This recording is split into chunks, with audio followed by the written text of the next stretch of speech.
Hey guys, what's up? Marco here, and today we're gonna go over the JP2C Mesa Boogie. Why are we doing that? The amp has been out for what, 7 years now, basically, right?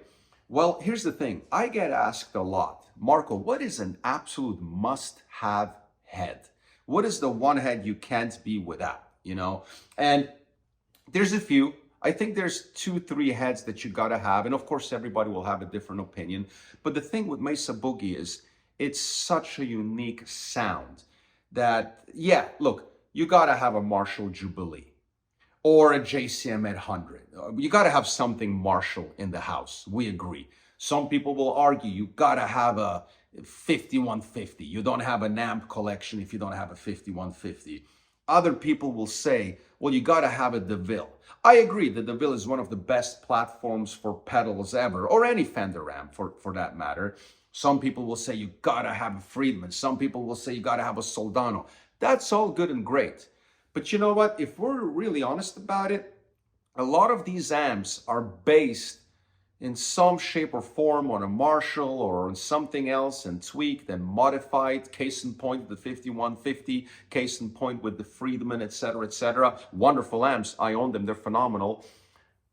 But there's something about the Mesa Boogie JP2C that I think is an all-time great. Now, it's not perfect. It's not perfect. And it's interesting to revisit this 7 years later, now that the amp has been out for so long. Now, obviously, John Petrucci fans, it doesn't matter what it is. If it says John Petrucci on it, they're going to buy it.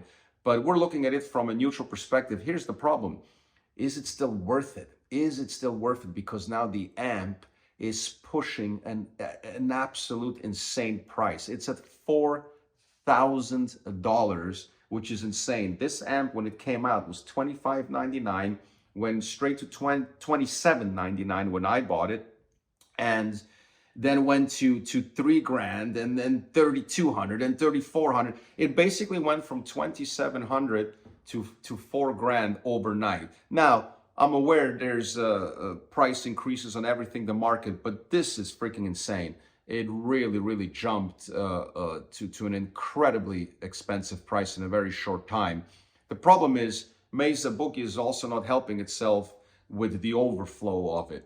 So during the pandemic, the production was stopped, and after that, it took forever to get them, and now basically there's 600 of them for sale on Reverb, some of them as low as $2,500, and you can probably pick that one up for $2,300.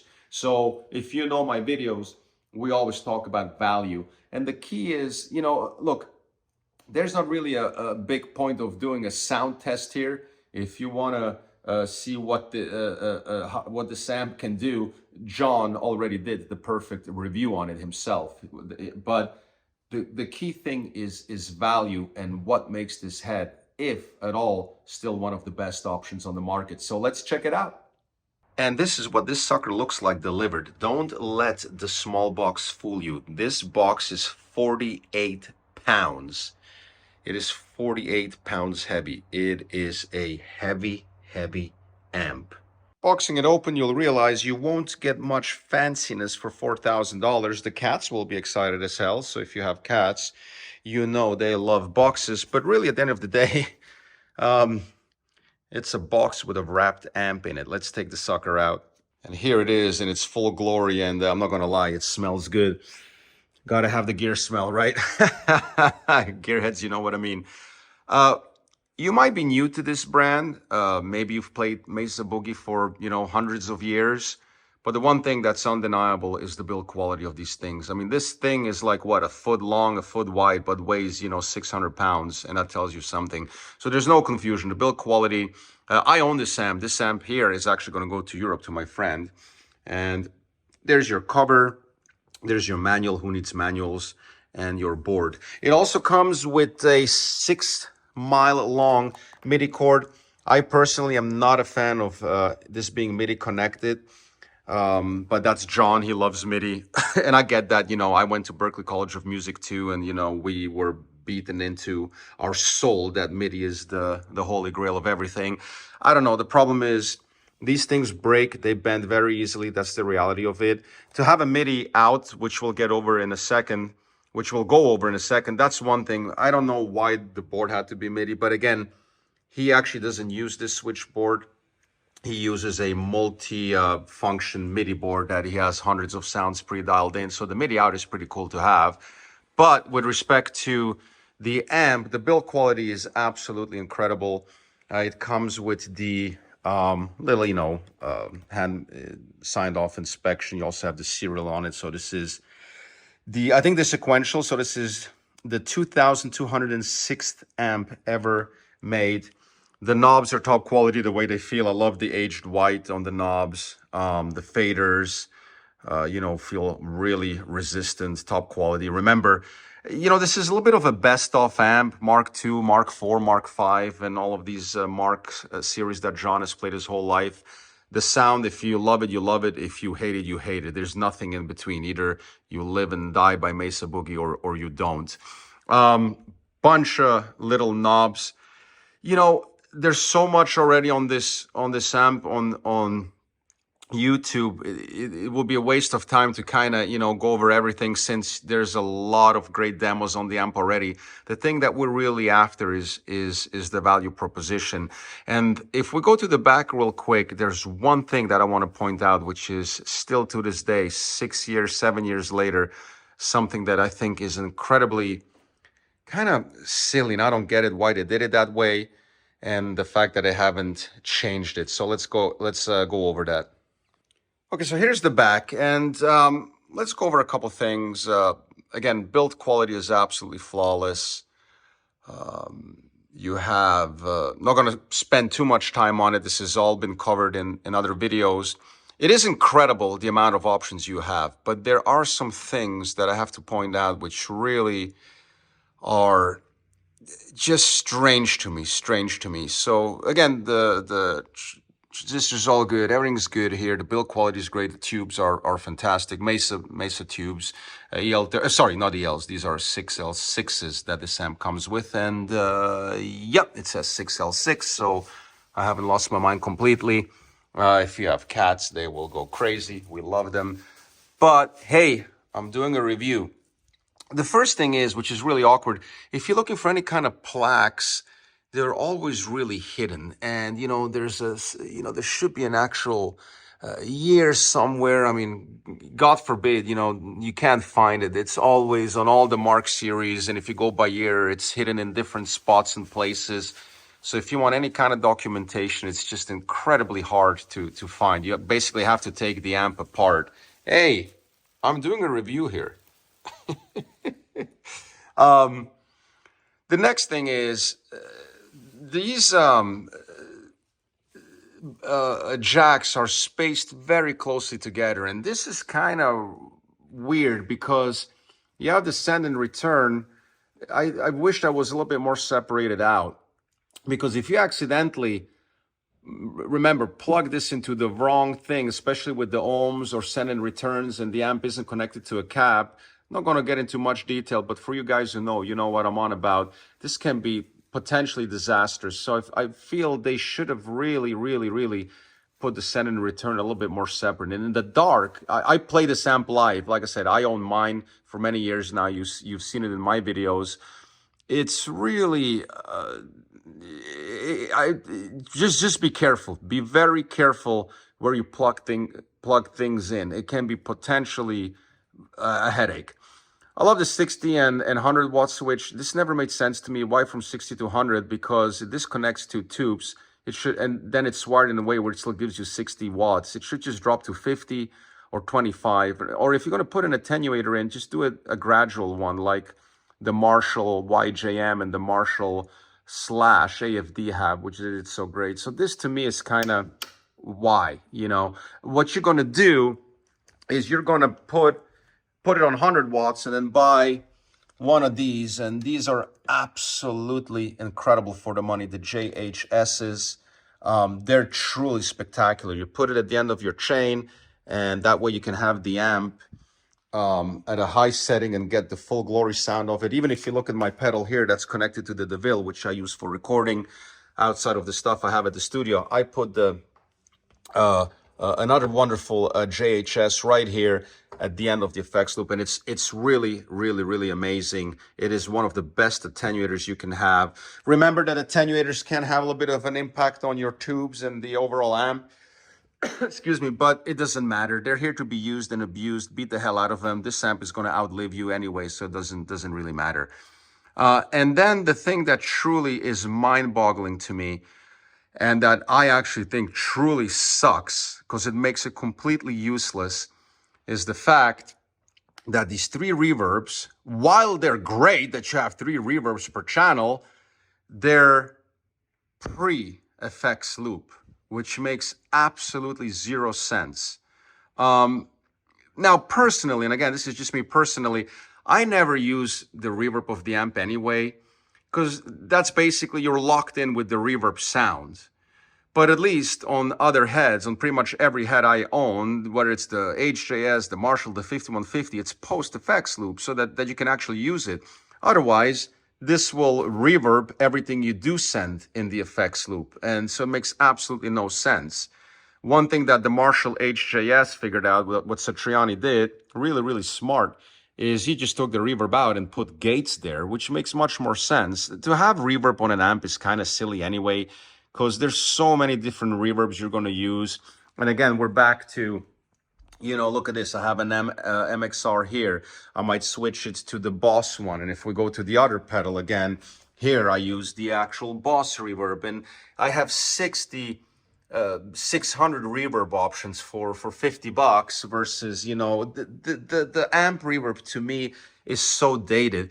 But I reached out to a Mesa guy once and I asked him about that, and the answer I got was I think it was a NAM. I can't even remember. This is years ago.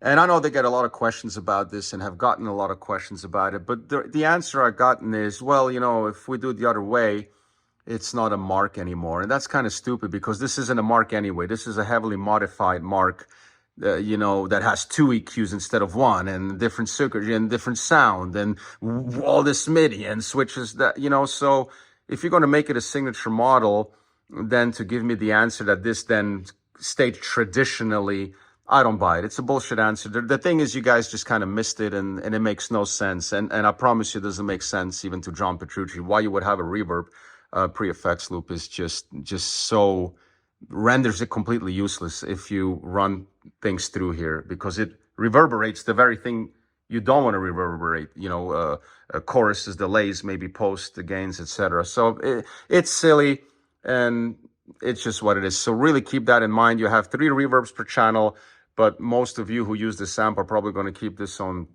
0 anyway, which is a shame. It's actually good quality reverb because you're going to use it from your effects loop if you're running an effects loop, which you most definitely are in this amp.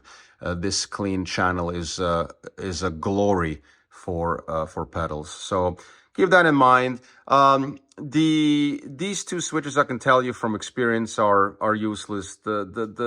The clone, it doesn't sound right. And by the way, no amp ever does, going direct into anything. The whole point of this is to, you know, run it through a beautiful 2x12 and mic it with, you know, a Royer and a 57 and whatever might have you, a Mojave maybe, with a beautiful mic, you know. So the next thing that's really just strange to me is look where the power cord is. So it's, you have a little tweeter here, which is nice, holds it in place, but then you absolutely cannot access it whatsoever. So if you ever have any kind of issue, or this kind of, you know, gets beat up live, or you know, gets accidentally hurt or cut, to freaking get this thing in and out, it's absolute hell. So just keep that in mind. Again, probably never going to be an issue, but, you know, I'm calling them out on it because the whole thing is like, oh, this thing is designed so perfect. It really isn't. It's actually very far from perfect, and more importantly, incredibly far from user-friendly. Now, it does make up in the sound being great, but again, if you're using MIDI, obviously that's its own thing. You know, you use it or you don't. But the reverb being pre-effects loop, the send and return being so damn close to potentially this being an issue, especially in the dark when you have a tech being confused potentially, and then the jack being in here and the labels being all hidden. To me, is just it's really not that good of a design, is it? And then here real quick, I turned the amp on its belly so you can kind of see what it looks like from the bottom. You have this little aluminum plate, which always bends. I mean, it even came like this now. So it's, again, perfect design, not so much. They do give you these nice little woven spacers, which really are meant to go between the cab to kind of protect the, you know, those market leaves. But again, I like the gear when it's used and kind of has that vintage look. You do have specs here with respect to, I don't know if this is serial related or more codex related. And then these wires are kind of exposed, which not sure why, maybe traditional design related, but it's, you know, this should be really in a way where it's, I mean, if you're going to leave it open, at least put it inside. This kind of really, again, I'm thinking live and using this in the wild. So if you just have it sitting there for recording, no big deal. But it's a little bit like a Ferrari, you know. It's all about the engine, right? And then the rest is kind of just always so Mickey Mouse because nobody cares. So to me, this just, you know, one wrong rip on it. I mean, this literally, if I pull a little bit more, this is going to potentially, you know, damage it. So if you ever have this in a studio setting where you're moving it around a lot or carrying it a lot, or in a live setting, as you can see, it gets dinged, bent, dinged up. And if you accidentally grab this the wrong way, you're going to just flat out rip this out. And then good design, I don't think so. Again, this amp makes up in sound for what it kind of falls short in other areas. So to me, this just kind of, yeah.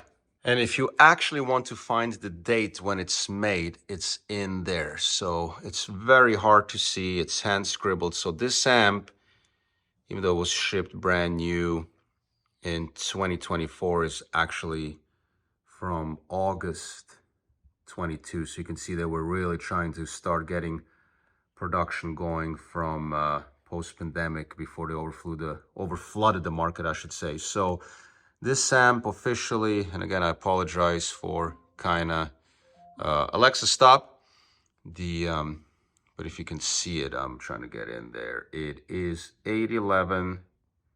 There you go, 811 22. So this is August 22, and they hand scribble it in there again, basically, so you have no idea where to find it. And so a lot of people end up calling Mesa Boogie to find out when their amp was made, because the serial is just sequential. But if you wanted to know, it's hidden all the way in there where you would never think to look for it. Why? Don't ask. So here it is powered on. And if you know anything about Boogies, especially the Mark series, you also know that, you know, these are probably some of the most famous settings you'll see. And then I'll hook up the foot switch as well. Again, reverb is on here. Personally, I think it would have been better to put effects loop on and off, because that's actually more usable. And it just proves my point, you see, because John doesn't actually use this. He has a big, forget the name, I think it's the Pegasus 4, whatever huge MIDI board that he uses for switching, which is cool because, you know, he has like, you know, 60 settings on there. So it just kind of proves my point, you see. So they're having the reverb on here. EQ, okay, fair enough, cool. Because it is cool that you can, you know, kind of rhythm that EQ and then lead that EQ. It's kind of what Satriani did with the HGS. He made channel 3 and 4 basically identical. So that you can do them differently, because one is going to be rhythm, one is going to be solo. So that's cool. They are independent with respect to volume, but again, one of the things that's really missing here is a global master. So, you know, John has that solved because obviously he has somebody mixing for him. But if you see something on stage you don't like, you can't just go and change this, because that will really mess you up if you don't change this and this along with it. So the answer I was given, well, to keep it traditional, well, that's just the problem. You're kind of playing both sides, and a global master would have been cool to have. Now, I solved that problem when I used this amp live with that, and that's really your holy grail right here. So no global master, keep that in mind. But other than that, you know, let's give it a quick test run, and it is a freaking good sounding amp. And here it is with the foot switch hooked up, so pretty self-explanatory. Go to channel 1, channel 2, and channel 3 and the corresponding EQ, and the lights will switch accordingly. You can, what's cool, you know, if you decide for whatever reason on channel 2 you want EQ 2 now, it will switch you over. Love the lights on stage, they're really easy to see. But the problem is, if you now go to channel 3, where you had the EQ2 to begin with, and now you go back to channel 2, this will not remember. So that's why MIDI is so advantageous if you have it hooked up there. And so just something to keep in mind. Or if you're on channel 3, and now you want EQ1 for whatever reason, then you go back to channel 2 and back to channel 3, it won't save that. So it's a little bit different than the HJS in that regard, which I think on the Marshall is better and a little bit more user-friendly. This really is meant for MIDI, and I have used it with MIDI, which is pretty cool. So this foot switch will severely limit you. And again, I wish this will be effects loop on and off, because if you want that on and off, you have to come and do it here manually. All right, so here it is plugged in. I'm making sure I'm in frame. I don't know why I'm in frame. This is the start, but again, no need to do this incredible big sound test. There's been tons of tests done, you know, and I'm actually going to put the JHS at about half, and this is at 100 watts with everything at about, you know, let's say about 40% up. Very standard setting. If you know anything about Mesas, especially the Mark series, you gotta, you know, control the bass with the EQ and not with the actual bass on the knobs. You know, that's obviously the big catch here. I really wish it had a global master. It doesn't, but you know, I have the clicker right here, and you know, the moment you, that's gorgeous. You know, I'm not micing it. There's no mics because the new YouTube compression is so bad that if I mic it and produce it on Pro Tools, it makes no difference. It sounds so compressed. I noticed that just doing a simple iPhone thing is just sufficient. But again, this is not about a sound test. It's giving you the character of the amp. And I mean, listen, this is just gorgeous.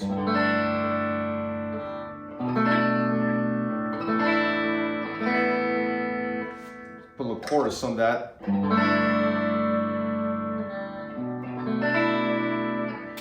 Beautiful. I mean, this is this screams to me Mesa Boogie from a mile away. Now, you see, this is what I talked about earlier. There is no Marshall that sounds like that. There is no 5150 that sounds like that. This is definitely Mesa Boogie. I've been playing Mesa for I mean, not exclusively, but as part of, you know, I have a wide diet. And the clean on the Mesa is truly unique. It's not everybody's cup, but it's unique. Check the middle pickup here. Listen to this. And that's just a thing of beauty, you know, and the neck. And, you know, you hear that, you know, Petrucci kind of sound, which really is very, I mean, it's Mesa sound, you know. To die for. I'll go to channel 2, I'll take the chorus out, maybe take the delay out too, just a little reverb. And you see that's the MXR. This is dry, here's the MXR. And let me turn it up a little bit. And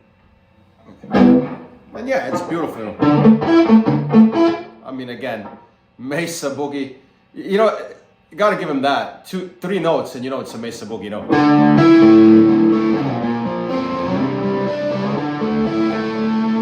You know.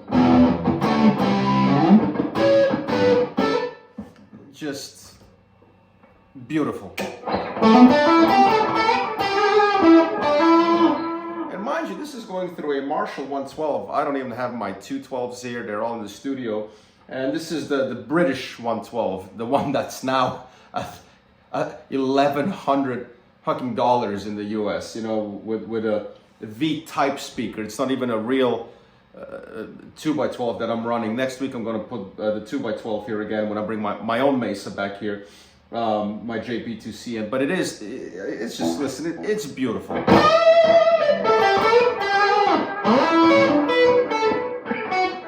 Gorgeous, right?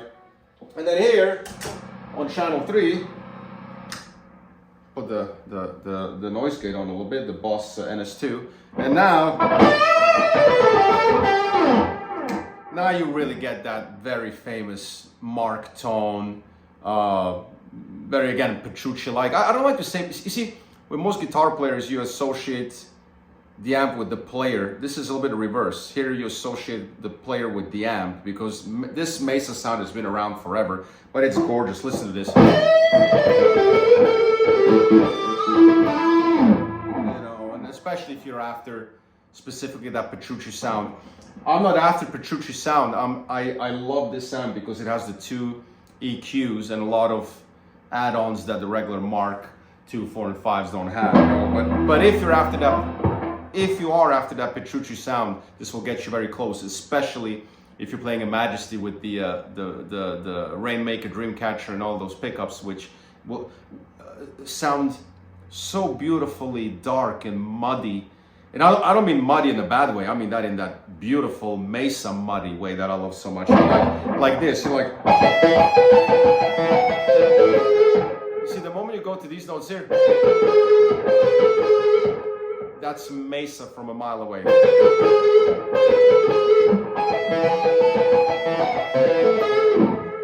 It's gorgeous, especially if you have a little chorusing, you know what I mean? Or slow the rate a bit on it. So yeah, just, you know, beautiful, beautiful stuff. The push-pull to me, it gets very, like, if you pull it, it gets very kind of like trebly, and you got to start EQing things, you know.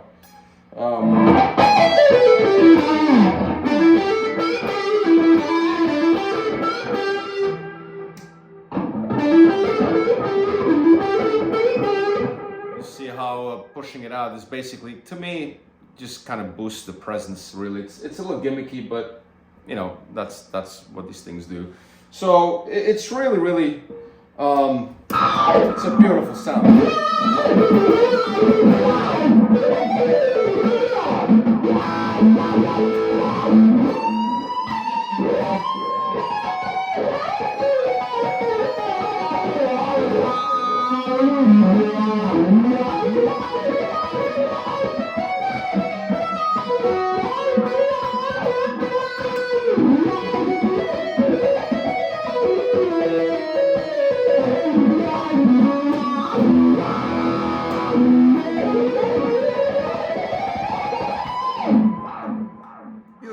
Just kind of, you know, a lot of gain masking going on there, but I think the crunch channel is really the one that's just beautiful. Can use a little bit more gain, actually, I would say, huh? Let's see what happens when we pull the gain.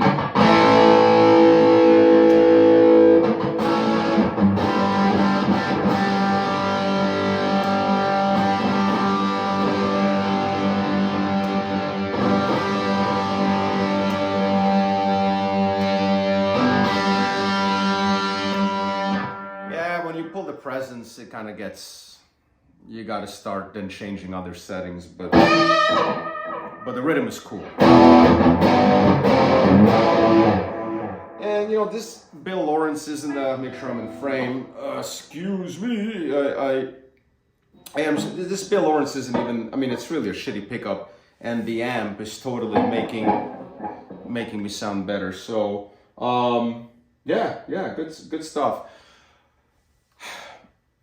So again, my friend, this whole video kind of started with, hey, should I buy this amp? Listen, I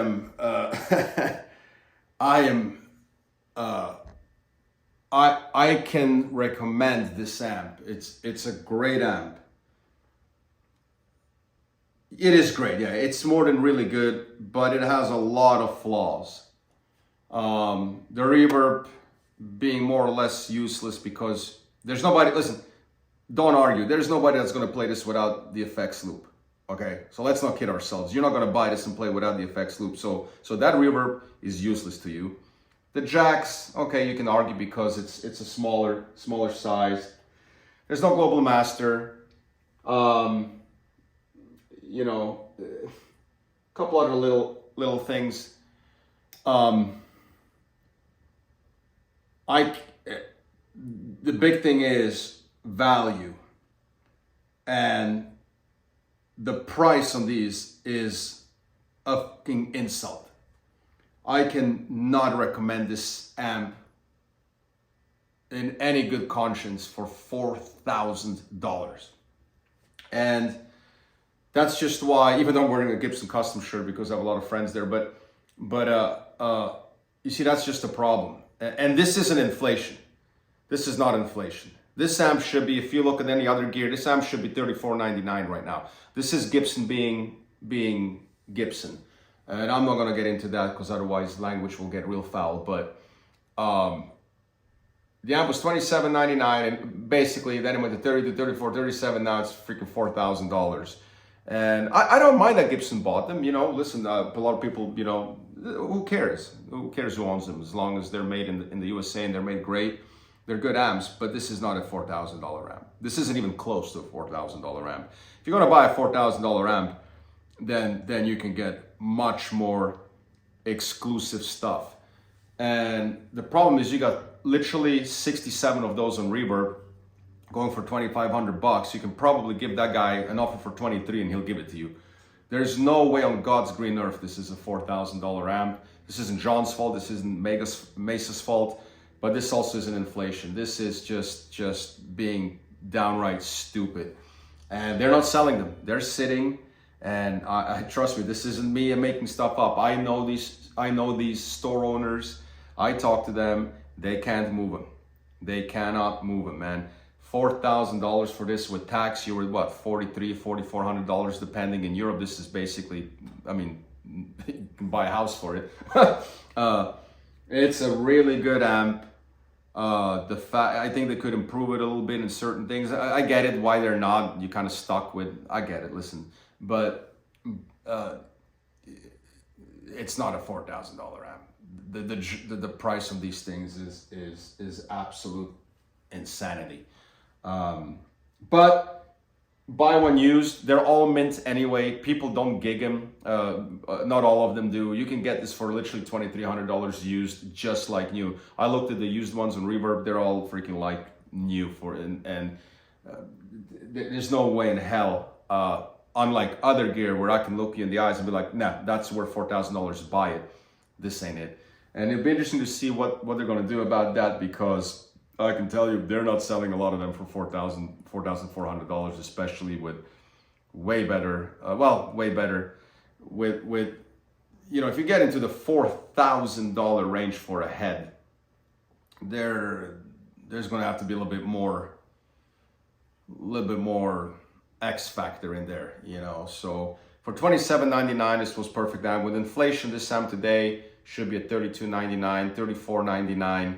Everything above that isn't worth it for this amp, especially when you can get it for $2,300 on Reverb, mint condition, and the guy still can't sell it. Okay, thanks for watching. Looking forward to your comments, and more importantly, get a used one and make sure you add it to your collection. With respect to does it have to be part of a collection? Yes. I don't think you have a collection unless you have a Mark series in there. It doesn't have to be the JP2C, but Mark 245, Mark 50, whatever, Mark 5000. You got to have a Mesa Boogie in there, and that sound is truly unique to them.